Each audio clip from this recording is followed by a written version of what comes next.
As a Christian, it's essential to approach the topic of climate change with a nuanced perspective, recognizing both the scientific facts and the potential agendas that may be at play. While some Christians may be skeptical of the climate change narrative, others may be concerned about the impact of human activities on the environment. In fighting back against the perceived fake climate change agenda, Christians can take a multifaceted approach that combines biblical values, scientific inquiry, and critical thinking. Firstly, Christians should prioritize biblical stewardship, recognizing that God has entrusted humans with the care of the earth. In Genesis 1:28, God commands humans to subdue and have dominion over the earth, implying a responsibility to manage and protect the natural world.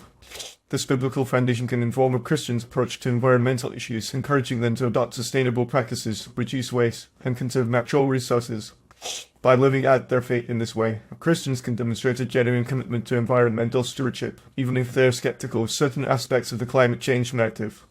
Secondly, Christians should engage in critical thinking and scientific inquiry, recognizing that the climate change debate is complex and multifaceted. While some climate change proponents may rely on emotional appeals or simplistic solutions, Christians should strive to understand the underlying science and evaluate the evidence for themselves. This may involve exploring alternative perspectives on climate change, such as the role of natural climate variability or the potential benefits of increased sea level levels. By adopting a nuanced and informed approach, Christians can build credibility and contribute to a more thoughtful and respectful conversation about climate change. Thirdly, Christians should be cautious of the ideological and political agendas that often underlie the climate change narrative. Some proponents of climate change action may use the issue as a pretext for promoting socialism, globalism, or other ideologies that are incompatible with Christian values.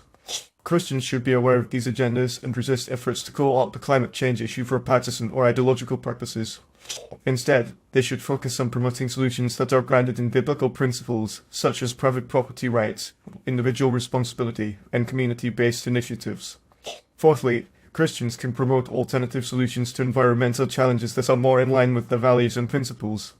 For example, they can support initiatives that promote clean energy, sustainable agriculture, and conservation, while also respecting the rights and dignity of local communities.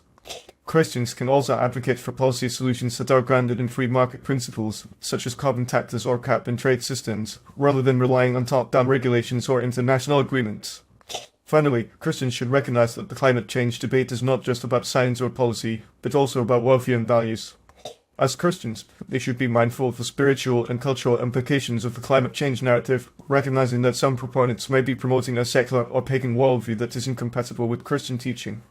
By contrasting the biblical worldview with the dominant climate change narrative, Christians can offer a more compelling and holistic vision for human flourishing and environmental stewardship.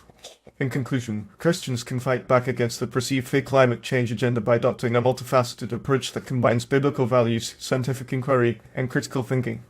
By prioritizing biblical stewardship, engaging in critical thinking, resisting ideological agendas, promoting alternative solutions, and recognizing the spiritual implications of the climate change debate, Christians can contribute to a more nuanced and respectful conversation about environmental issues. Ultimately, this approach can help to build credibility, promote constructive dialogue, and advance a more biblical and sustainable vision for human flourishing and environmental stewardship.